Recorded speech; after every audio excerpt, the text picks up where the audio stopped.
안녕하십니까? 다들 잘 지내고 계십니까? 저도 한국에서 잘 지내고 있습니다. 지금 방에 에어컨이 없어서 창문을 다 열어놨기 때문에 선풍기 소리가 들릴 수도 있고 매미 소리가 들릴 수도 있지만은 양해해 주시면은 감사하겠습니다. 제가 한국에서 잘 지내고 있는데 유튜브에서 이제 너 영상을 6개월 이상 안 올렸기 때문에 돈을 안 줄 거야 라고 협박을 하더라고요. 돈 그렇게 많이 주는 건 아니지만은 아무튼 그래서 어떤 영상을 올릴까 고민하다가 제가 가장 현실적으로 제 생활과 밀접해 있는, 저는 이제 세종학당 계약이 끝나고 다른 곳을 이곳저곳 찾아보고 있는 과정이었거든요. 이러한 과정들, 그래서 한국어 교원이 해외 파견을 할 수 있는 다양한 기관들에 대해서 어떻게 면접 준비를 했고 어떤 과정들이 있는지, 그리고 비교하는 그런 영상을 만들어 보도록 하겠습니다. 그럼 다 같이 한번 알아보도록 하겠습니다.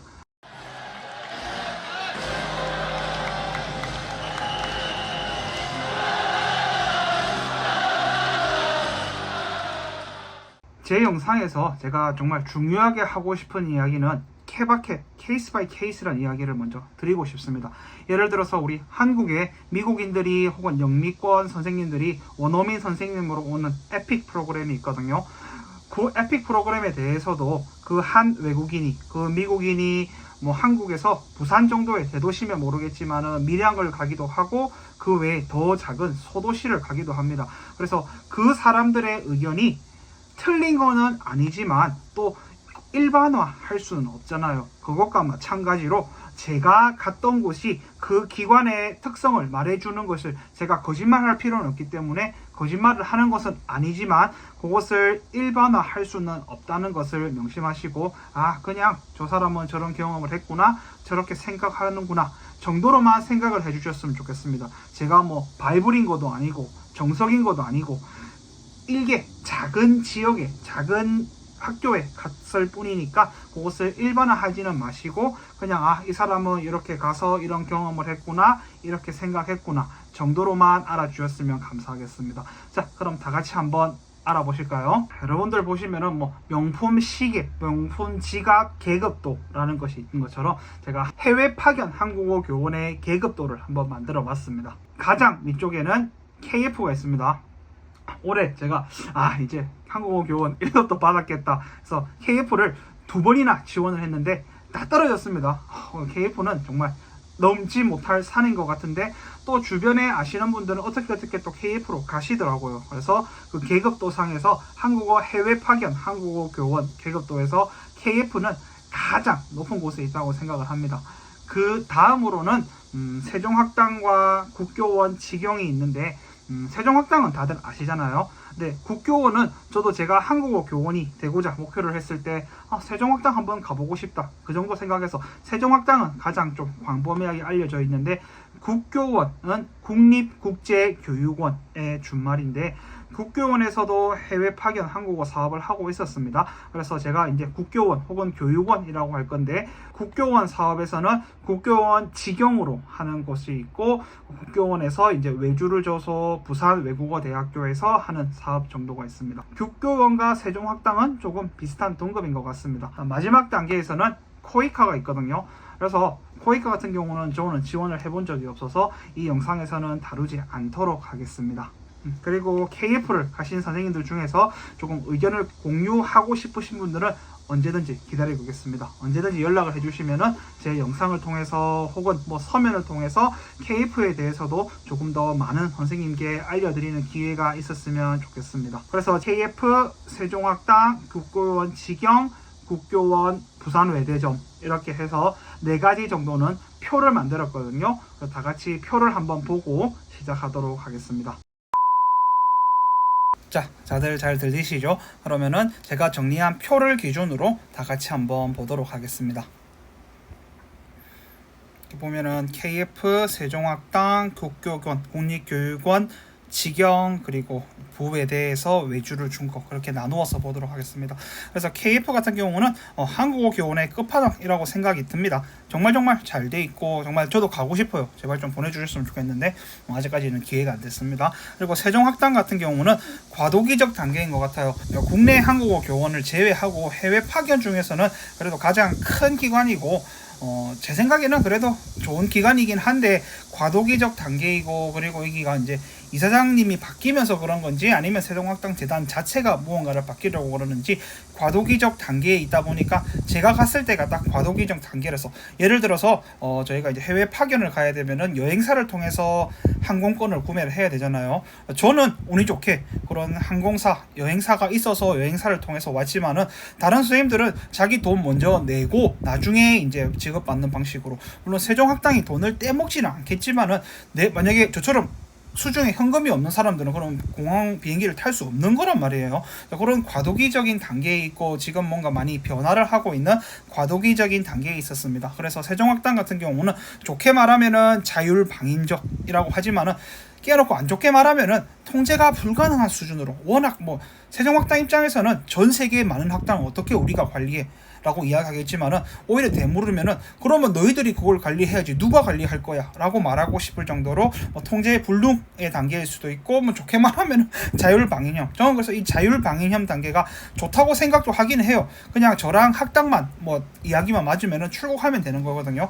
근데 국교원 같은 경우는 제가 이제 그 학교와 이야기에 대해서 나가고 싶다고 해서 나가는 게 아니라 모든 것들은 자기들이 다 통제를 해서 하는 거기 때문에 그런 장단점은 있습니다. 그래서 국교원 직영 같은 경우는 이제 어느 정도 정착 단계에 있어서 다 통제가 가능한 단계에 있는 것 같습니다. 제가 그렇게 보는 거고, 실제로는 그리고 나라마다 너무 다르기 때문에 통제가 안 되는 나라도 있을지도 모르겠습니다. 하지만 제가 느끼기에는 세종학당과 비교했을 때는 어느 정도 이제 정착 과정에 있고 통제가 잘 되고 있는 것 같습니다. 그리고 부산 외대에서 하는 중고등학교 사업 같은 경우는 우선 저는 2019년도에 부산 외국어대학교에서, 물론 국립국제교육원 산하에서 부산 외대가 주관하고 있는 2019년도에 현지 중고등학교 파견 사업을 통해서 태국을 다녀왔습니다. 그리고 2021년도에는 세종학당 유럽 지역을 지원해서 다녀왔습니다. 그리고 2023년은 천재지변이 일어나지 않는 이상은 국립국제교육원 직영으로 하는 국교원 직영의 카자흐스탄에서 아스타나 지역의 유라시아 국립대학교로 파견이 될 예정입니다. 그래서 말하면은 2019년 벌써 지금부터 4년 정도가 지났잖아요. 그래서 제 정보가 조금 더 오래된 정보일 수도 있고 그 사이에 어떤 변화가 있었을 수도 있고, 세종학당 같은 경우도 제가 지원할 때만 하더라도 유럽 지역으로 해서 권역별로 지원을 했거든요. 근데 올해 같은 경우는 권역이 아니라 특정 국가의 특정 지역을 1순위 혹은 2순위로 지원을 해서 하더라고요. 그래서 많은 변화가 있습니다. 그리고 제 영상이 올라오고 나서 지금은 제가 이제 국교원 직영으로 카자흐스탄을 가지만은 2년 후, 3년 후, 하다못해 작년 기파견자 선생님들이 올해 제 연수를 할 때도 비자에 대해서 다르게 되더라고요. 그래서 항상 제가 하고 싶은 말은 그냥 참고만 하셨으면 좋을 것 같습니다. 그래서 제가 볼 때, 제가 보는 기준은 이렇게 한 줄 평은 그냥 그렇게 중요한 제 생각으로 한 줄을 정의한 거고, 월급과 계약 기간, 비자 플러스 숙소, 이것까지는 필수적인 것이라고 생각을 해요. 그 다음에 원하는 국가가 선택 가능하냐, 이것도 이렇게 되어야 된다고 생각을 합니다. 그래서 세종학당 같은 경우는 이제 그렇게 되잖아요. 근데 이렇게 재밌는 경우는 이렇게 원하는 국가만 보내버리게 되면은 제가 세종학당에 있을 때 헝가리의 어떤 지역은 실제로 아무도 지원을 안 해서 미달이 난다 하더라고요. 그럼에도 불구하고 우리가 그걸 걱정할 건 아닌 것 같아요. 파견 교원이 원하는 곳에 파견을 보내는 것이 맞고, 다만 내가 원하는 곳에 성적이 안 돼서 실력이 안 돼서 못 갔는데 다른 학당에 자리가 나서 가고 싶은데 가고 싶으세요, 그러면은 그거는 파견 교원이 선택을 하는 것이 맞지만은, 제가 처음에 세종학당 갔을 때는 유럽에 지원을 해서 싫어도 가야지 어떡할 거예요. 백수로 놀고 있을 수는 없는 거니까. 그것에 비해서 세종학당은 이제 좀 나아진 것 같았어요. 그래서 원하는 국가에 선택 가능한지, 그리고 국교원 같은 경우도 저는 1순위를 카자흐스탄으로 썼고, 그래서 다행히 카자흐스탄이 가졌는데 카자흐스탄을 1순위로 썼지만은 피치 못하게 다른 지역으로 가게 되시는 선생님도 있을 것 같아요. 있다고 들었고, 그럼에도 불구하고 원하는 국가가 가능한지도 한번 알아보도록 하겠습니다. 그 외에 소속 부서 같은 경우는 그렇게 중요한 것은 아닌 것 같았습니다. 다만 알아보면 좋을 것 같고, 이제 면접 장소와 면접 준비, 그리고 추천서, 그리고 영어에 대해서도 제가 할 말이 많은데 같이 한번 알아보도록 하겠습니다. 자, 다 같이 알아보면은 여기 보이시다시피 저도 2023년도에 하나, 둘, 셋, 넷, 5번 5번의 원서 지원을 했습니다. 이게 한국어 교원의 숙명이죠. 보따리 장사처럼 뭐 끝나면은 뭐 세종학당이 보장되는 게 아니고 또 내야 됩니다. 그래서 코이카 빼고, 제가 말한 코이카 빼고 다 지원을 했습니다. 뭐 다 걸린 건 아니지만 다 지원을 했습니다. 첫 번째로는 이제 KF를 보도록 할게요. KF 같은 경우는 뭐 최근에 조금 문제가 있었던 거는 한국학 같은 경우는 참 광범위하잖아요. 한국어라는 것은 언어를 가르치면 되는 건데, 한국학 같은 경우가 뭐 홈페이지에 보시면은 그 언론 보도에 대해서 해명 자료가 다 있고, 제 개인적인 생각으로도 KF 재단이 그렇게 개판으로 하는 것은 아니라고 생각이 듭니다. 하지만 뭐 그런 논쟁이 있었고 그거에 대한 해명 같은 것들이 있더라고요. 아무튼 KF는 한국학과 한국어를 보냈는데, 한국학 같은 경우는 박사학위 소지자가 있어야 합니다. 그래서 그 말은 저는 지원을 못해요. 저는 지원을 못합니다. 아무튼 한국어 같은 경우는 석사 이상을 보고 있습니다. 특이한 것은 딱히 없는 것 같습니다. 그래서 뭐 이제 한국어 교원들은 이제 한국어 쪽으로 파견이 되면 좋은 거고, 여기서도 보면은 요청한 강의 언어로서 그 해당 언어를 조금 더 중요시 여기는 것 같아요. 그래서 영어는 대부분 다 할 줄 아는데, 뭐 특이 언어, 그 나라 말에 뭐 러시아어나 스페인어 할 줄 아시는 분들은 조금 더 강점이 있는 것 같습니다. 컴퓨터 활용에 문제가 없는 분인데, 재밌는 것은 해외 거주자의 경우 화상 면접 참석이 가능합니다. 그래서 해외에 있더라도 오히려 더 좋은 것 같아요. 저처럼 부산에 사는 사람들은 면접 보러 서울 가야 되는데, 만약에 해외에 있으면은 화상 면접 참석이 가능하다고 합니다. 그래서 KF 같은 경우는 제출 서류를 보면은 특이한 점이 이제 실러버스랑 레슨 플랜을 다 보거든요. 대부분 레슨 플랜은 다 봐요. 대부분 면접 때 레슨 플랜, 한국말로는 교환은 다 보는데, 강의 계획서, 셀러버스라는 것은 한 학기 동안에 할 모든 수업을 말하는 거잖아요. 그래서 한국어로 하면은 뭐 교환이랑 강의 계획서랑 차이가 뭐냐 모르겠습니다. 좀 모르겠어요. 근데 레슨 플랜 같은 경우가 말 그대로 그 50분에 대한 수업, 주로 뭐 2차시면은 뭐 2시간에 대한 수업인데, 셀러버스는 원 세메스터를 말하는 거예요. 한 학기를 다 하기 때문에 요거는 뭐 역시 KF답습니다. 재밌는 것은 국문뿐만이 아니라 영문도 포함을 해야 됩니다. 그래서 이런 것들은 한국어 교원을 처음 하시는 분들 중에서 뭐 대단한 능력자분들은 바로 가면 되겠지만은, 처음에 보기에는 한 학기에 셀러버스를 내가 다 구성한다는 게 조금 쉽지는 않은데, 저는 이제 이제 4년차, 5년차, 6년차 정도 되면은 내가 할 수업에 대해서 한 학기 실러버스를 다 구성해보는 게 저는 조금 값진 시간이었던 것 같아요. 비록 다 떨어지지만은, 2번 썼는데 다 떨어졌지만은, 그래도 한 학기에 대해서 그 실러버스를 만들어 본다는 게 다른 어느 기관에 가더라도, 뭐 예를 들어 세종학당 같은 경우는 세종한국어가 정해져 있어요. 정해져 있지만은 세종한국어도 가형, 나형, 다형 다 다르게 운영하니까 내가 한 학기를 이렇게 꾸려가면 되겠다 하는 관점에서는 조금 가치 있던 시간이 있는 것 같았습니다. 아무튼 레슨 플랜과 실러버스를 둘 다 내야 됩니다. 그 외에는 뭐 특이한 것은 여기 추천서 있잖아요. 나머지 옛날에는 세종학당도 추천서를 받았고, 제가 갔던 태국 파견도 추천서를 받았어요. 옛날에는. 하지만 요즘은 다 없어졌거든요. 하지만 KF 재단 같은 경우는 여전히 추천서가 필요로 합니다. 그래서 최종 소속기관 혹은 최종 학위 수여 기관에서 추천서 세부까지는 아니고 다행히 한 부만 내면 됩니다. 그리고 이제 그 월급에 대해서 제가 끝판왕이라 한 가장 큰 이유는, 현지 생활비 모르겠습니다. 이거 안 알려주잖아요. 직업 기준이 따로 있다고 합니다. 가시는 분한테 들어봐도 뭐 더 좋으면 좋았지 안 좋지는 않아요. 하지만은 파견 지역에 따라서 혹은 경력에 따라서, 그래서 뭐 석사 학위를 가지고 있느냐, 그다음 경력이 어느 정도 있느냐, 박사 수료를 가지고 있느냐, 박사 학위를 가지고 있느냐에 따라서 조금씩 달라진다고 하는데, 끝판왕답게 뭐 다른 기관보다 적게 주지는 않는 것 같습니다. 그리고 참 교재 구입비를 월 $200를 준다고 그럽니다. 한국 돈으로 한 25만원 좀 되겠죠. 월 25만원이면은 이렇게 조금 더 나고지, 좀 우리보다 소위 말하는 개발도상국으로 가면은 거의 한 달 생활비가 될 정도를 교재 구입비로 주고 있습니다. 그리고 제 추측건데 KF 특성상 그냥 뭐 어떤 교재 썼냐 증빙해라 해야겠죠. 근데 안 할 것 같기도 합니다. 아무튼 뭐 책 사면 되는 거, 책 원 없이 살 수 있는 거잖아요. 한 달에 200불이면은 한국어 교재 있는 거 원 없이 살 수 있을 것 같아요. 교재 구입비를 주고, 뭐 특수지 근무 수당은 많이 나고 지역을 가면 주겠는데 이건 모르겠습니다. 그리고 이전비도 2,000불 줍니다. 세종학당 경우 이전비 100만원에서 뭐 110만원, 100만원 정도 주거든요. 여기서는 한 220, 230만원 이전비를 한 방에 주는 거잖아요. 그래서 괜찮은 것 같습니다. 그리고 항공료도 보면은 배우자 혹은 부양이 필요한 직계 가족까지도 포함을 해준다고 합니다. 이렇게 돼야만 하는 거죠. 이렇게 돼야만 하는 거예요. 물론 단신 부임하는 저 같은 사람은 단신 부임하면 되지만은 가족이 있는 사람들은 이렇게도 해준다고 합니다.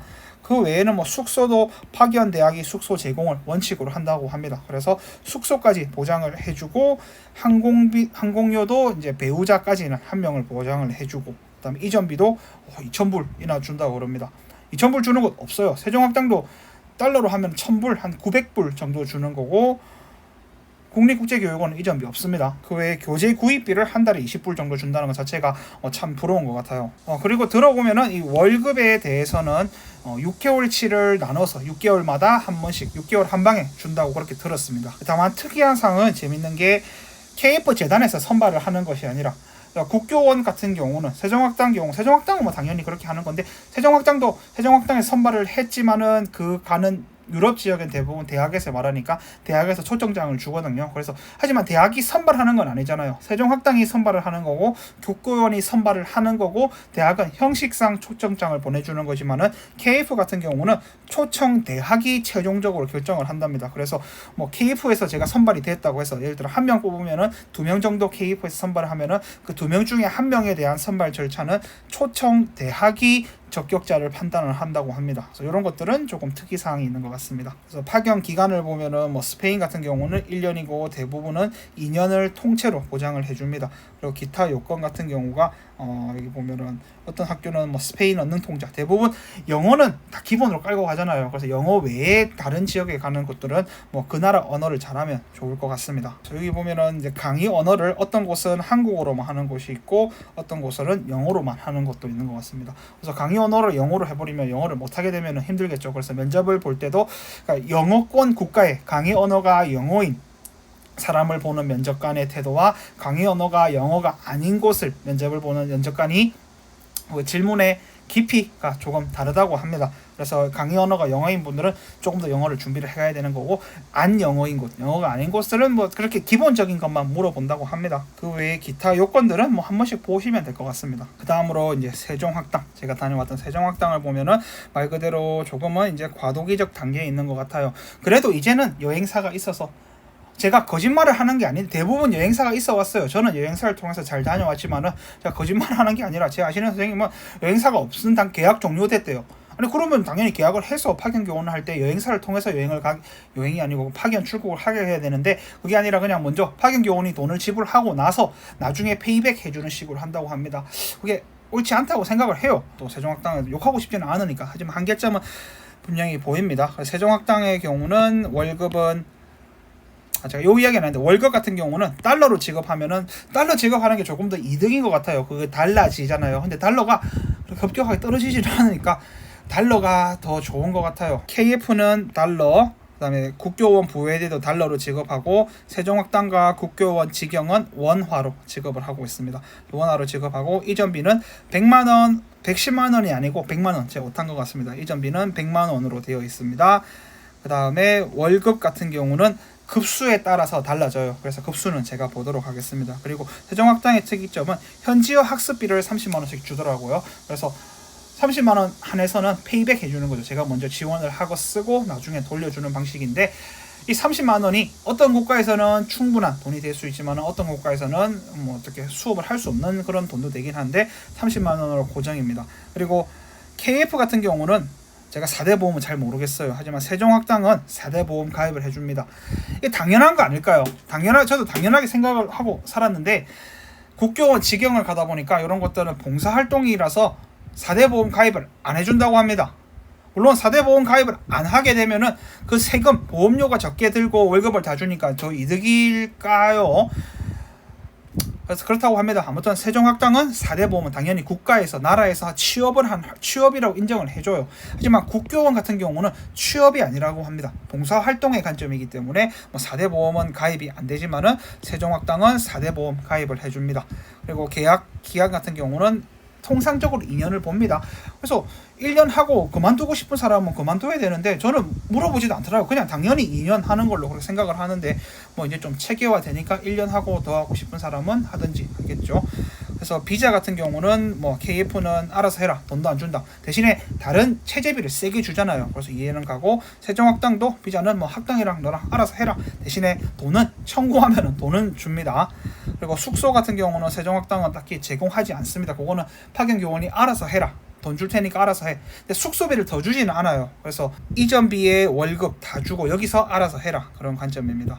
숙소는 안 제공하고, 세종학당 같은 경우가 이제 또 알아보겠지만, 올해 같은 경우는 이제 원하는 나라로, 원하는 기간으로 파견이 가능하게 됐습니다. 제가 갈 때만 하더라도 그냥 유럽 지역, 미주 지역 이렇게 해서 불가능했는데 이제 가능으로 바뀌었어요. 그래서 저도 그때는 미국을 지원했을 것 같은데, 제가 갔을 때만 하더라도 코로나 시절이었고, 미국은 아메리카 대륙이었거든요. 그래서 아메리카 대륙 하면은 미국만 있는 것이 아니라 남미, 중미가 있어 버리니까, 그래서 남미 되게 좋아해요. 가고 싶긴 한데 코로나 시국에 제가 브라질을 간다는 것은 조금 무서웠거든요, 남미 지역에. 근데 지금은 이제 원하는 나라로, 국가로 갈 수 있게 되었습니다. 세부적으로 세종학당은 뭐 가나 다락 급을 나누고, 급수에 따라서 이렇게 뭐 역할도 다르고 돈도 다릅니다. 선발 자격 요건은 뭐 크게 볼 거는 없는 것 같습니다. 이제 단신 부인 하고 지원자 외 동반자에 대한 별도 지원 내역 없음. 여기서 KF랑은 조금은 차이가 나는 것 같죠.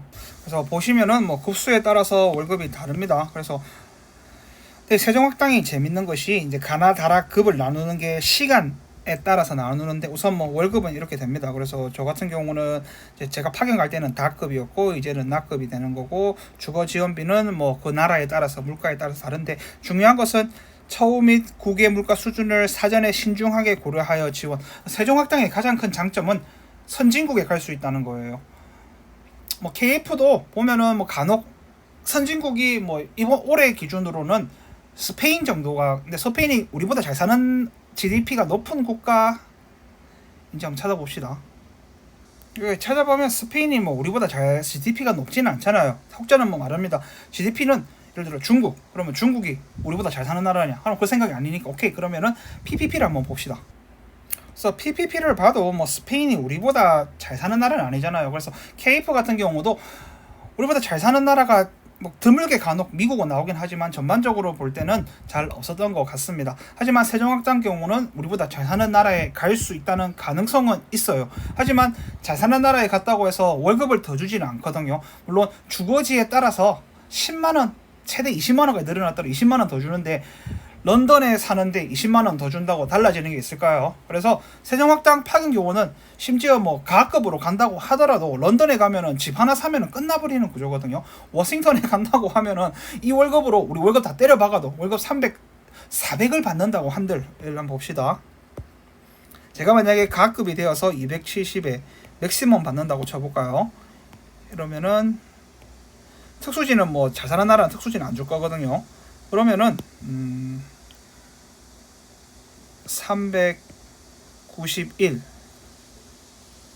391만원 이라고 치면은, 아마 엄잡아 400이라고 치면은 대단한 돈인 것 같잖아요. 400만원이면은. 근데 거기서 런던에서 400이면은 뭐 구할 수가 있겠죠. 근데 그 400만원으로 집세 내고 나면 뭐 할 건가라는 생각을 조금 해봐야 될 것 같습니다. 이거는 뭐 정책가들이 할 문제지 뭐 제가 고민할 문제는 아닌 것 같고, 아무튼 여기 보면은 처우 및 국외 물가 수준을 고려하여서 만약에 400으로 태국에 간다면은, 물론 태국도 방콕에 가면 비싸요. 하지만 그 외에 뭐 태국을 지칭할 뿐 동남아시아에 간다면은, 중앙아시아에 간다면은 같은 월급으로 왕처럼 살 수 있을 것 같아요. 하지만 세종학당의 장점은 선진국에 갈 수 있다. 하지만은 선진국에 간다고 해서 돈을 더 많이 극적으로 주지는 않는다.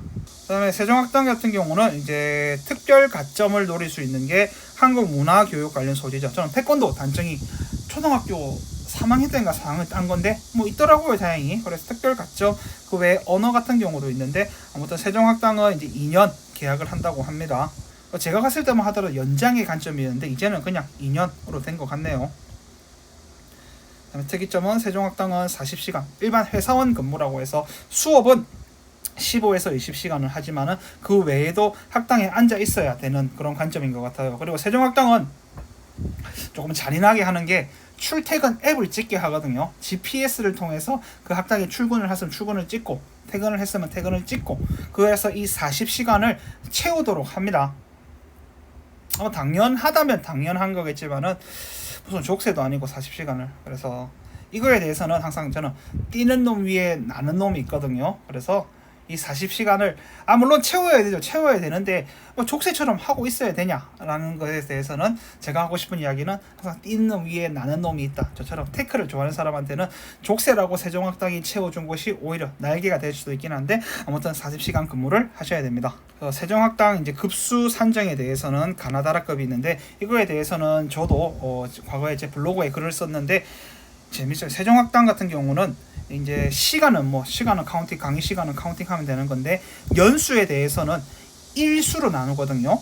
그러면은 자기들 몇 개로 하든지. 재밌는 것은 경력 인정 같은 경우는 국립국어원에 따른다고 합니다. 그래서 강의 시간도 국립국어원 양식에 따른다고 하는데 일수는 그래서 국립국어원 같은 경우는 1년을 100시간 이상 강의를 하거나 15주 이상 강의한 것을 1년의 강의 경력으로 계산합니다. 이게 국립국어원의 방침이에요. 그래서 세종학당도 보면은 인정기간과 강의 시간은 국립국어원을 따른다고 합니다. 하지만 강의 기간, 경력 기간의 경우는 일수로 환산 후 연월수를 계산한다고 합니다. 우리 강의 일수가 다 뜨잖아요. 그거를 나누기 30을 하더라고요. 그럼 한 달을 30으로 잡잖아요.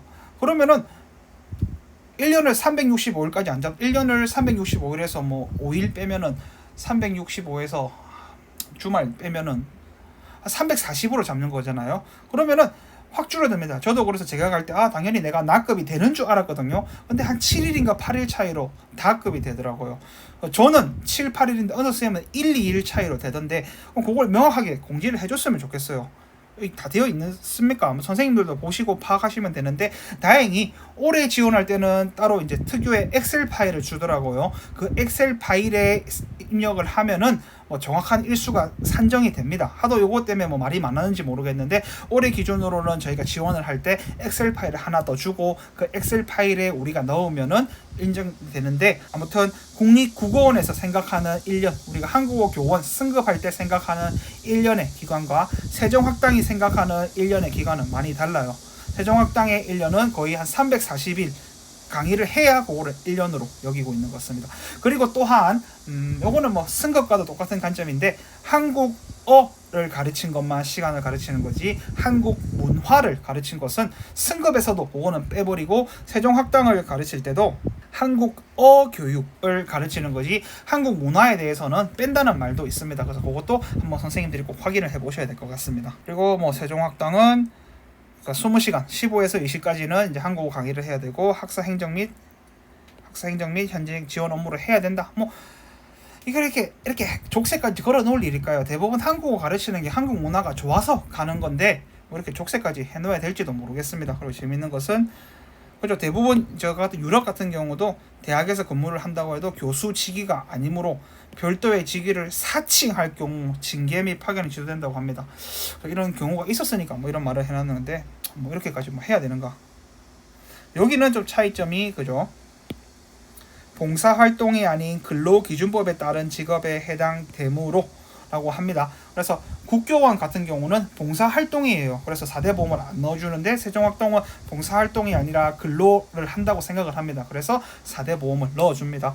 뭐가 더 좋은지는 모르겠어요. 저는 세종학당을 다녀와서는 지금 이제 실업급여의 대상이 되는데 국교원을 다녀오면은 이제 실업급여의 대상은 아니게 되거든요. 그래서 장단점은 선생님께서 알고 있으면 좋을 것 같습니다.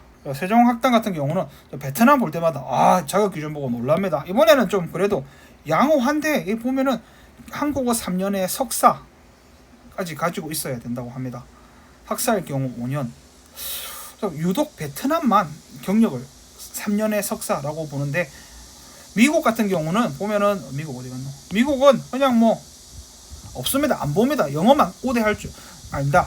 끝나잖아요. 미국은 그렇게 많이 안 보는데 베트남이 유독 많이 보는 것은 신기해요. 그리고 제가 갈 때는 여기도 이제 박사 수료가 아니라 현실적으로 아마 박사 학위 중에 누가 갈까요? 자, 박사 수료도 보내는 걸로 알고 있습니다. 아무튼 박사도 보기도 하고 저는 항상 매년 세종학당 공고 볼 때마다 저는 베트남을 굳이 가고 싶지는 않아요. 베트남을 좋아하기는 하지만은 일로서는 더워서 가고 싶지는 않은데 이 자격 기준 보는 재미가 있거든요. 베트남이 얘 보면은 3년의 석사 3년의 3년의 석사가 뭐 대단히 높은 게 아니라고 생각하시는 분도 있겠지만은 다른 나라들은 뭐 그렇게 안 보는 것 같은데 유독 베트남은 자격 기준을 높게 보는 것 같습니다. 여기서 보면은 가장 높은 거는 또 아니더 또 특이한 것은 이건 몽골도 박사긴 한데 몽골 그다음에 사우디도 박사긴 하지만은 나머지 제외했을 때는 연수로는 세종학당은 3년, 학사일 경우는 5년을 본다고 합니다. 그리고 제가 뭐 세종학당을 통해서는 안 가야지만은 국교원 직영을 통해서 가자는 카자흐스탄 신켄트에 가시는 선생님도 이 영상을 보시면은 꼭 저랑 연락을 한번 하셨으면 좋겠습니다. 저는 수도인 아스타나로 가거든요. 그래서 신켄트에 선생님이 계시면은 제가 카자흐스탄을 썼던 가장 큰 이유는 세종학당 유럽에 있으면서 다른 나라 갈 때 보고해라 그러거든요. 물론 이해는 가는데 미국 안에서는 뭐 다른 나라 어딜 가도 거의 우리나라보다 크니까 상관이 없어요. 그래서 저도 카자흐스탄을 지원했던 가장 큰 이유는 카자흐스탄이 전 세계에서 9번째로 큰 내륙 국가거든요. 내륙 국가 중에서는 가장 큰 전 세계에서 1등이고 그다음에 영토만 봤을 때는 전 세계에서 9번째로 큰 국가이기 때문에 카자흐스탄 여행만 해도 충분하잖아요. 그래서 제가 신켄트도 꼭 가겠습니다. 하지만 제가 세종 유럽에 있으면은 30분만 가면은 다른 나라인데 그것도 보고를 하고 가야 된다 그럽니다. 그래서 저건 작은 나라에 있으면은 귀찮은데 왜 그렇게 시키는지 이해는 가니까 뭐 더 이상 제가 더 이상 반발을 하지는 않겠지만은 아무튼 카자흐스탄에 가서 저는 월 없이 여행할 겁니다. 전 세계에서 1등으로 큰 내륙 국가이자 영토상 9번째로 큰 나라니까 얼마나 여행할 곳이 넓겠습니까? 보고하지 않아도 돼요. 나머지는 그래서 기르기스탄 같은 경우는 바로 옆이 카자흐스탄이랑 우즈베키스탄인데 물론 보고를 안 하고 갈 수 있겠지만 제가 뭐 죄인도 아니고 보고 안 하고 갈 필요는 없다고 생각하거든요. 그래서 아무튼 신켄트에 가시는 선생님이 만약에 이 영상을 보시면은 꼭 한번 제가 신켄트를 가든 선생님이 아스트라나를 오시든 같이 차를 한잔 했으면 좋겠습니다. 또 하나 제가 말씀드리고 싶은 것은 이제 세종학당의 가산점 같은 경우가 뭐 태권도 같은 경우는 한국어 교원 욕을 계속 하시고 싶은 분들은 여기서 보면은 태권도 나머지 국악 한국 모형은 잘 영화도 전공이 되나 연극 영화과 그런 건가. 아무튼 태권도 같은 경우가 따놓으면은 태권도나 아니면 뭐 한식 자격증 하나 따놓으시면은 요 직업을 할 때 가산점을 받을 수 있어서 편한 것 같습니다. 그 외에도 여기 토익 스피킹이 있거든요. 나머지 토익을 친다든지 제가 토익을 안 쳐봐서 모르겠는데 이거 토플을 친다든지 이런 것들은 비싸요. 토플을 치든 IELTS를 치든 비싼데 토익 스피킹은 그렇게 비싸진 않아요. 그리고 주말마다 그냥 가까운 부산 기준으로는 그냥 서면 가서 시험 치면 되거든요. 그리고 토익 스피킹은 컴퓨터에 대고 이야기하면 돼요. 그래서 요런 거 하나 해놓으면은 2년 가량 되기 때문에 가산점 받기가 조금 편하다. 그래서 토플보다는 토익 스피킹이 조금 더 빨리 단기간에 할 수 있고 편하게 할 수 있고 가격이 싸요. 토익은 제가 안 쳐봐서 가격을 모르겠는데 토플 20만원 30만원 가량 하거든요. IELTS도 거의 30만원 가량 하는데 제가 쓸 때 토익 스피킹은 한 5만원 6만원 가량 했는데 그래서 잘 쓸 수 있어요. 2년마다 그냥 한 번씩 가면 치면 되니까 크게 영어 공부할 게 없어요. 그냥 가서 이야기하고 그냥 보고 컴퓨터에 녹음하고 오면 되는 거기 때문에 토스 같은 거 따놓으면은 선생님들이 조금 편하게 하실 수 있습니다. 그리고 이런 전공자 같은 경우 저는 영어 전공자 포함되기 때문에 이런 가점도 선생님들이 받으실 수 있는 것은 최대한으로 받아두는 게 편한 것 같습니다. 이번에는 이제 제가 꼭 가게 될 국교원 직영으로 하겠습니다. 뭐 직영하니까 뭔가 음식점 같은 느낌인데 어떤 국립국제교육원 직영을 사는 것은 이런 것들은 이제 조금 정착 과정에 있는 것 같습니다. 무가 2년 전만 하더라도 저도 여기 지원했는데 그때 코로나 시국이다 보니까 전국에서 그러니까 그때 카자흐스탄만 따로 뽑았거든요. 그래서 3명을 선발해야 되는데 제일 처음에 2명만 지원을 했다고 했어요. 그 3명이 안 돼서 재공고를 냈는데 그 1명이 사라졌어요. 그래서 저만 지원을 해가지고 그 사업이 취소됐거든요. 덕분에 뭐 유럽 가서 유럽 여행 잘 하고 오기는 했는데 아무튼 올해는 다행히 이제 다 지원을 해가지고 국교원 직영을 가서 이제 정착 과정에 되어가는 것 같습니다. 이런 것은 조금 이제 우리가 다 준비해줘. 세종학당은 알아서 해, 돈 줄게 그런 생각이 강한데 국교원은 우리가 다 준비할 테니까 대신에 자율성은 조금 떨어지는 것 같아요. 저 같은 경우는 세종학당에서 만약에 비자 받으러 저는 체코에 갈 때 체코 외국가에서 비엔나 가서 오스트리아 비엔나 가서 비자 받았거든요. 더 좋았어요. 돈 주니까 남들은 돈 주고 여행 가는데 오스트리아 가는데 저는 돈 받고 출장으로 돈 받고 오스트리아 대사관 가서 비자 받고 왔다 갔다 하니까 그 과정이 저는 오히려 더 재밌었더라고요. 근데 어떤 선생님들은 한국에서 받고 가기를 무서워요. 가기 무서워서 그냥 한국에서 받고 갈래요 라고 하시는 분도 있긴 한데 아무튼 국교원은 그래서 국교원 같은 경우도 그냥 카자흐스탄 가서 비자 처리해도 돼요. 저는 그렇게 하고 싶거든요. 가서 그냥 처리하고 싶은데 다 좋게 비자를 해결해주고 보낸다고 합니다. 그것은 부산 외대도 스타일이 비슷한 것 같습니다. 그래서 아무튼 비자는 먼저 받고 가는 이런 조금은 통제형 같은 느낌이 있습니다. 그리고 월급은 원화로 350만 원을 지원한다고 합니다. 350만 원을 맞는데 여기 보면은 100만 원 플러스 250만 원이거든요. 그래서 100만 원은 체재비라고 합니다. 그래서 100만 원 같은 경우는 일시 지급을 해요. 한 방에 주고 월급 나머지 250만 원 같은 경우는 3개월치를 한 번에 나눠서 준다고 합니다. 그리고 계약 기간이 원래 국교원 같은 경우는 작년 같은 경우는 1년에서 플러스 1년, 1 플러스 1년, 1 플러스 1년이었는데 올해 바뀌었어요. 10개월로. 부산 외대가 10개월 단위로 계약을 했거든요. 이런 거 보면은 참 못된 것만 보고 배운다. 이건 물론 전지적 한국어 교원의 입장에서 그런 거고, 여기 운영하시는 분 입장에서는 뭐 10개월로 하는 게 뭐 타당한 이유가 있겠죠. 그런데 아무튼 작년까지는 1년 플러스 1년 개념이었는데 올해부터는 10개월 플러스 10개월로 바뀌었다가 10개월 먼저 하고 이제 연장 신청해서 가능하면은 10개월 더 하는 걸로 한다고 합니다. 그래서 비자 같은 경우는 세종학당은 알아서 해라, 돈 줄게. 그런데 국교원 같은 경우는 직영이나 부산외대나 다 비자를 한국에서 받고 보내는 걸로 알고 있습니다. 그리고 숙소 같은 경우는 국교원 직영 같은 경우 숙소를 이렇게 뭐 KF처럼 제공해야 된다라고 명시적으로 하진 않았습니다. 하지만 저 같은 경우는 카자흐스탄 같은 경우는 숙소 제공이 된다고 합니다. 하지만 모든 국교원 직영이 숙소가 제공되는 것은 아니에요. 뭐 키르기스탄 같은 경우는 또 숙소가 그렇게 제공되는 건 아니기 때문에 카자흐스탄은 중앙아시아에서 가장 잘 사는 나라거든요. 그래서 그렇게 해도 되는 것 같아요. 제가 가는 학교만 하더라도 기숙사가 8개가 있다고 해요. 그래서 그 중에서 뭐 파견 교원 간사 하나 주는 거 그렇게 큰 부담이 아닐 것 같아요. 이것도 뭐 카자흐스탄이 워낙 다양하니까. 하지만 적어도 뭐 카자흐스탄 안에서는 숙소는 원래 공식적으로 국교원 직영은 숙소를 제공하지 않습니다. 하지만은 또 제공이 가능하기도 합니다. 제가 부산 외대를 통해서 태국에 갔을 때도 숙소는 원래는 안 제공이었어요. 하지만 저는 제공을 받았거든요. 왜냐하면 너무 낙후된 곳에 있으니까. 아니 숙소가 학교 안에 관사 말고는 없어요. 만약에 학교 밖에 숙소가 있었으면 저는 차라리 거기 갔을 것 같아요. 돈을 조금 더 내고라도 신식을 갔을 것 같은데 제가 갔던 곳은 학교 밖에 고속도로였거든요. 그래서 제 오래된 영상을 보시면 알겠지만 학교 앞에 아무것도 없어요. 그래서 공식적으로는 부산 외대에서 하는 것도 안 제공인데 저는 제공을 받았고, 국교원 직영도 원래 공식적으로는 숙소를 제공하진 않지만은 저는 또 제공을 받게 되었습니다. 그래서 원하는 국가 같은 경우는 뭐 항상 1순위, 2순위, 3순위. 세종학당 같은 경우는 이제 명확하게 그 나라에서 그 학당 지원하는 시스템으로 바뀌었어요. 하지만 세종학당을 제외하고는 KF만 하더라도 1순위, 2순위 쓰라 그러거든요. 국교원도 뭐 1순위, 2순위 쓰라고 해요. 부산외대 같은 경우도 1순위, 2순위 쓰라고 해서 제가 느끼는 생각은 내가 1순위 쓴다고 다 보내줄까? 예를 들어 태국 같은 경우는 다 방콕 쓸 거잖아요. 대부분 방콕 아니면 치앙마이 쓸 건데 그 중에서 어떻게 변별을 할 거냐. 그래서 저는 좀 원하는 곳을 다 보내주지 않는다고 생각을 하지만은 아무튼 원하는 국가 선택이 국교원도 뭐 쓰라고는 합니다. 1순위가 저는 1순위가 카자흐스탄, 2순위 키르기스탄 그렇게 썼거든요.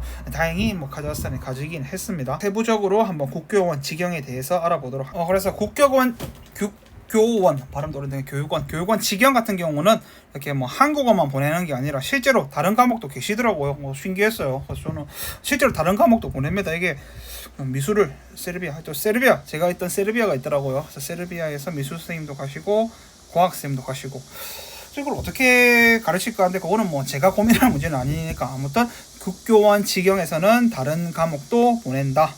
그래서 뭐 9월에 갈 수도 있고 1월에 갈 수도 있다.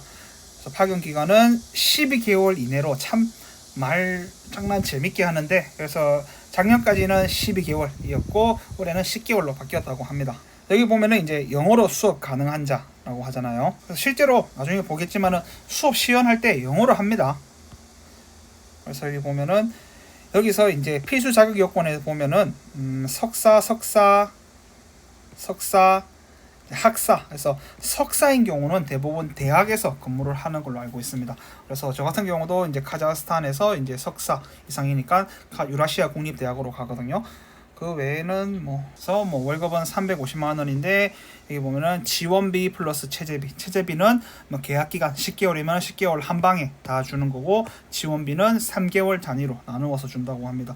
교수 학습 활동비는 50만 원 준다고 그러는데, 저는 처음에 한 달에 50만 원, 나쁘지 않네. 50만 원이면은 500불이잖아요.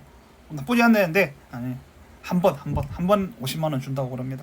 그래도 안 주는 게 아니니까 감사한 일인데, 이런 것도 또 그러니까 특유의 공무원들 행정 처리 관점에서 조금 하지만 아무튼 준다니까 감사하게 받겠죠. 여기서 보면은 주 5일 교육 봉사 활동이라고 합니다. 그래서 교육 봉사예요. 교육 봉사 일하는 게 아니라 봉사 활동이라고 합니다. 그래서 4대 보험 안 넣어줘요. 그래서 고용 보험도 들어가지 않습니다. 이게 좋은 건지 안 좋은 건지는 잘 모르겠는데, 아무튼 교육, 봉사활동이란 말 참 안 좋아하는데, 봉사치고는 월급을 많이 주기 때문에, 저도 이제 지원할 때는 몰랐는데, 지원하고 이제 사전 연수 듣다 보니까, ODE에서 이제 개발도상국 이제 지원, 그런 관점인 것 같아요. 그래서 요거 같은 경우는 WFK, WFK가, what the fuck도 아니고 뭔지 했는데, World France COICA.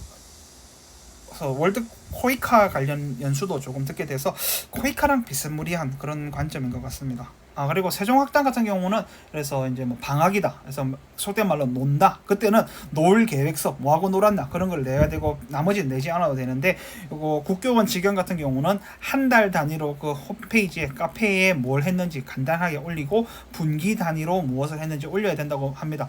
요거 같은 경우는 저는 이게 더 맞다고 봐요. 세종학당 같은 경우도 제가 다 서류 제출했거든요. 근데 그게 그 다음 선생님한테 인수인계가 되냐 하면은 안 돼요. 그럼 왜 쓰라 한 거야? 제발 좀 세종학당도 이제 과도기 단계니까 세종학당도 다음 선생님한테, 제가 예를 들어 세르비아 같은 경우는 이제 올해는 파견받지 않지만 다음 선생님이 왔을 때 제가 적었던 내용들을 다 인수인계가 되었으면 좋겠어요.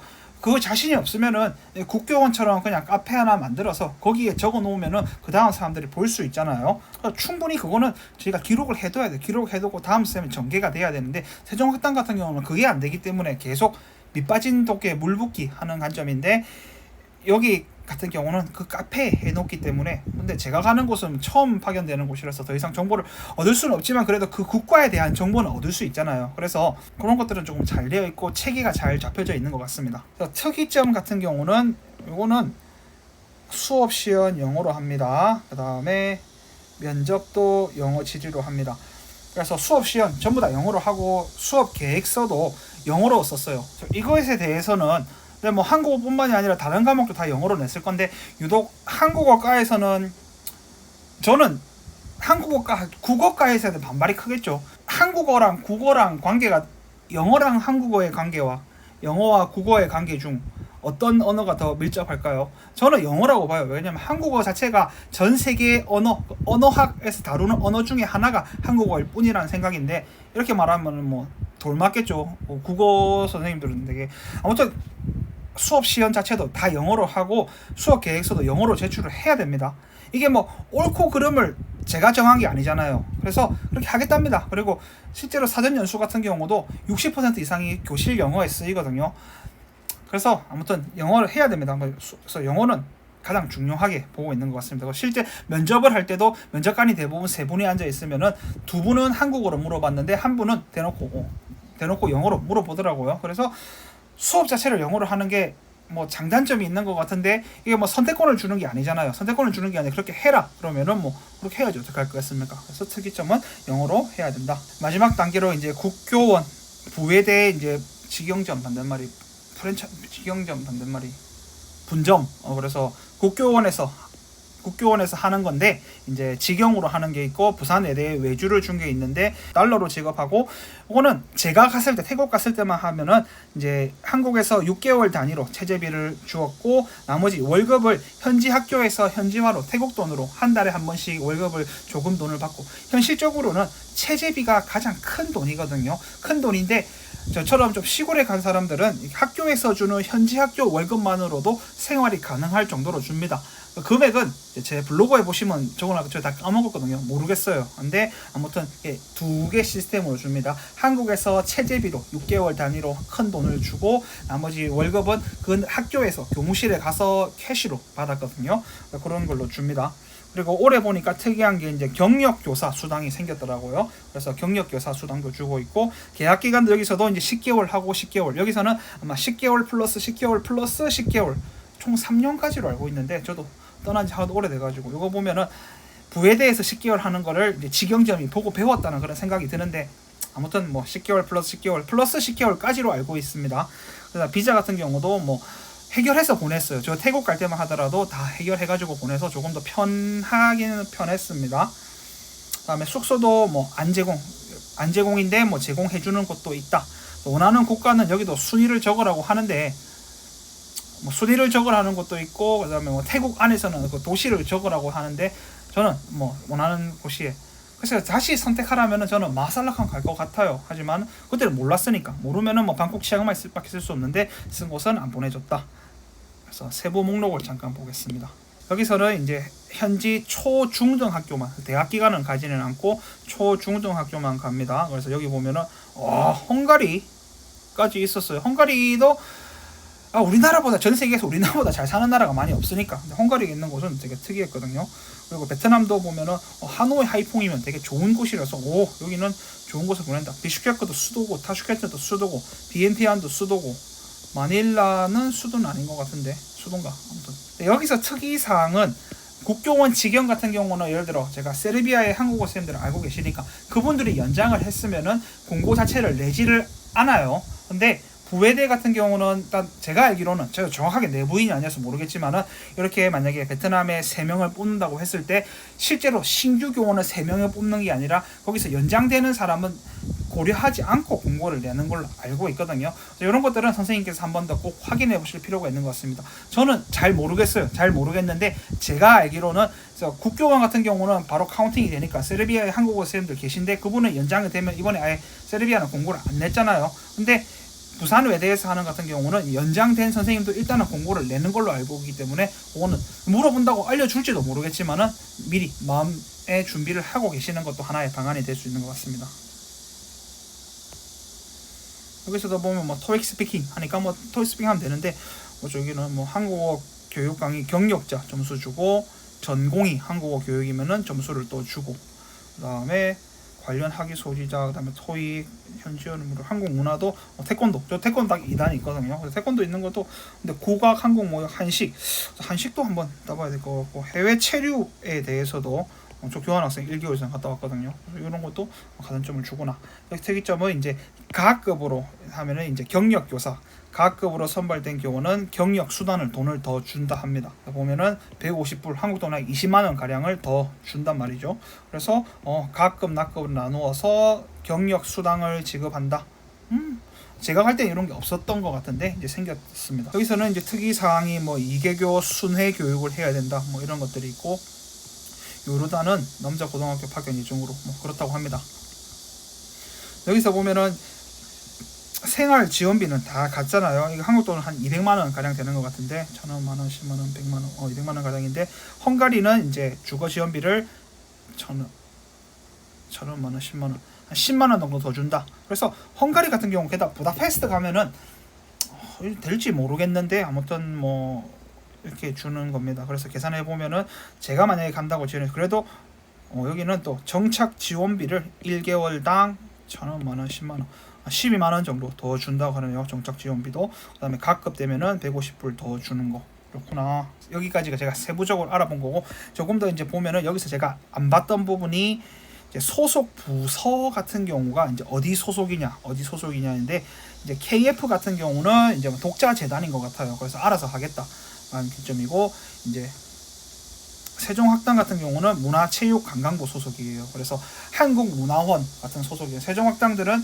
한국문화원 소속도 있어요. 그래서 제가 가게 될 아스타나 지역에는, 저는 이제 그 유라시아 국립대학으로 가는 건데, 근처에 이제 한국교육원이 있더라고요. 한국교육원 세종학당이 있더라고요. 그래서 문화 수업 같은 경우는 제가 아무리 한다고 해도 그 세종학당에 있는 뭐 문화 인턴이 온다든지 그런 파견 보내는 문화체육관광부를 못 따라가거든요. 그래서 이런 것들을 좀 잘 활용해도 좋을 것 같은데, 또 어떤 선생님 말로는 교육부와 이제 문화체육관광부 사이가 안 좋다. 뭐 사이가 안 좋다기보다는 공무원들 부서가 다르다 보면 굳이 공무원들이 협력을 할 필요성을 못 느끼잖아요. 그래서 우리는 한국어 교원으로서 더 좋은 교육에 대해서 보게 되니까 항상 상충되는 게, 공무원들은 자기 부서일 아니면 안 하려고 하고, 한국어 교원들도 우리는 한국어 교육만 더 좋다면은 좀 끌어다 쓰면 되지, 서로 협력해서 도와주면 되지 않을까라는 생각인데, 아무튼 공무원들은 뭐 그거에 대해서는 뭐 안 한다고 해서 욕할 수는 없는 거니까, 아무튼 문화체육관광부 소속이고 국교원은 교육부 소속입니다. 그래서 한국교육원이 있더라고요. 그래서 그리고 요것은 보면 아까 제가 말했듯이 뭐 한국어만 파견 보내는 게 아니라 뭐 과학도 보내고 초등도 보내고 하더라고요. 그다음에 여기서 국교원은 국교원 소속이긴 한데 부산 외대의 특색이 더 강한 곳인 것 같습니다. 소속 부서가 있고, 면접 장소는 서울에서 합니다. 하지만 해외 거주자는 화상으로 가능했어요. 그리고 세종학당은 제가 볼 때만 너무 라떼는 느낌인데, 제가 볼 때만 하더라도 세종학당 재단 서초구에서 했는데 지금은 이제 강남 코엑스에서 하더라고요. 와, 코엑스 정말 큽니다. 그리고 국교원 직영은 성남에서 합니다. 그리고 국교원 부산 외대 지점은 부산 외대에서 합니다. 특이점은 주차권을 제공하더라고. 당연히 해야 되는 것 같은데, 성남 가면은 뭐 주차권 제공 안 합니다. 강남 코엑스도 주차권 제공 안 합니다. 하지만은 부산 외대는 주차권을 제공을 하더라. 그다음에 이제 면접 준비 같은 경우가 쌤들 좀 관심이 있으실지 모르겠는데, 면접 준비는 이제 한 학기 실러버스 레슨 플랜을 한글과 영어로 둘 다 해야 됩니다. 그리고 실제 면접 볼 때는 인터뷰만 하는 거지 수업 시연을 KF는 하진 않아요. KF는 그만큼 경력 있는 사람만 와라. 그래서 뭐 실제로 진짜 오래 계신 분들은 면접만 해봐도 안다고 하는데 그런 관점인지 모르겠는데, 아무튼 수업 시연을 하지 않지만은 나머지 세 곳은 수업 시연을 합니다. 세종학당 같은 경우는 이제 수업 시연을 하는데, 특이점은 즉석에서, 아까 제가 이걸 빼먹었는데 보면은 이제 당일 교환 작성을 한다고 합니다. 당일 가면은 진짜 뭐 한 9개의 카드가 있거든요. 그 중에서 하나 뽑아서 하기 때문에. 근데 여기서 아직까지 세종학당이 좀 과도기적이라는 게, 아니 그러면은 그래서 진짜 뭐 3A에 9과 얹어 주거든요. 그게 다예요. 그러면은 뭐 문법 수업을 해도 되고, 어휘 수업을 해도 되고, 듣기 수업을 해도 되고, 쓰기 수업을 해도 되고, 다 되거든요. 이런 거는 아마 통제가 좀 안 된 것 같아요. 지금 그러니까 세종학당에서 하고 싶은 것은 이제 당일 즉석으로, 너희들이 이제 프로페셔널이니까 어떤 과목을 주더라도, 어떤 과를 주더라도 즉석에서 해내라.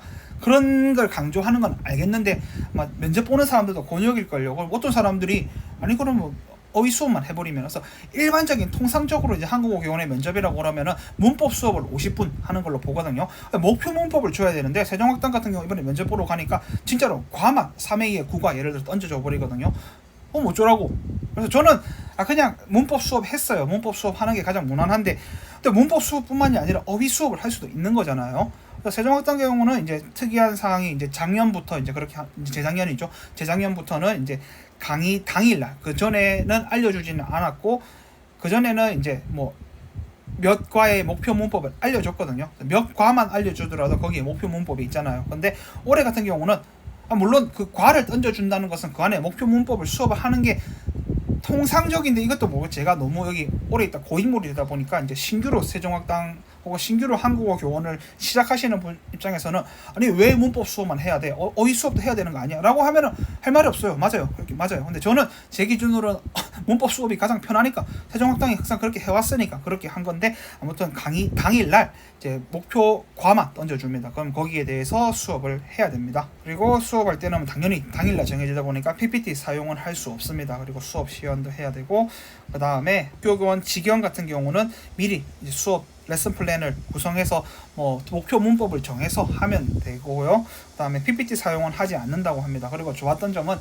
2장 이상 초과하지 말라고 해요. 2장이면 충분하잖아요. 근데 뭐 2장 이상이면은, 세종학당 같은 경우는 그런 말이 없어 버리니까 제가 이제 실제로 면접 보러 가서 한 게 한 7장, 8장 정도 나오더라고요.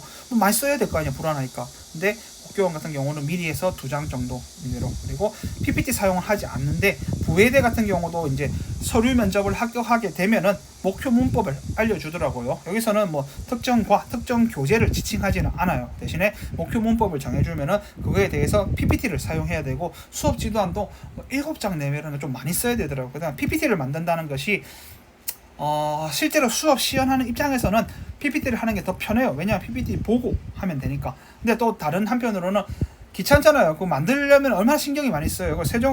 국교원 부회대 같은 경우는 서류 면접 확인하고 PPT 만들 시간은 3일인가 밖에 안 주거든요.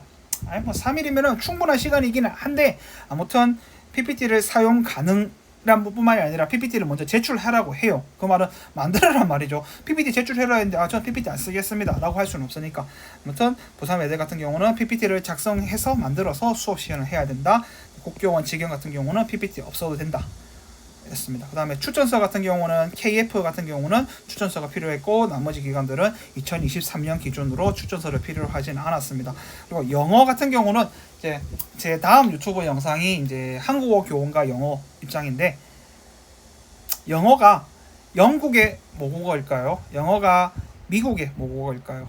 제 생각에 영어는 국제 공용어라고 생각을 합니다. 그래서 영어 같은 경우가 뭐 중요하냐 안 중요하냐 따지면은, 특히나 국어 교육한 사람들은 이제 콜로세움을 쌓을 건데, 아무튼 영어 같은 경우는 이제 KF 같은 경우는 중요합니다. 왜냐하면은 자격증 가산점 뿐만이 아니라 수업 계획서 및 면접 자체를 영어로 봐야 되기 때문에, 특히나 수업 계획서 한 학기 수업 계획을 영어로 다 짠다는 것은 다 용어를 알아야 된단 말이거든요. 그래서 영어는 중요한 거. 그 다음에 국교원 직영 같은 경우 영어는 매우 중요합니다. 왜냐하면 수업 자체를 수업 시연을 영어로 해야 되고 하니까 영어는 매우 중요합니다.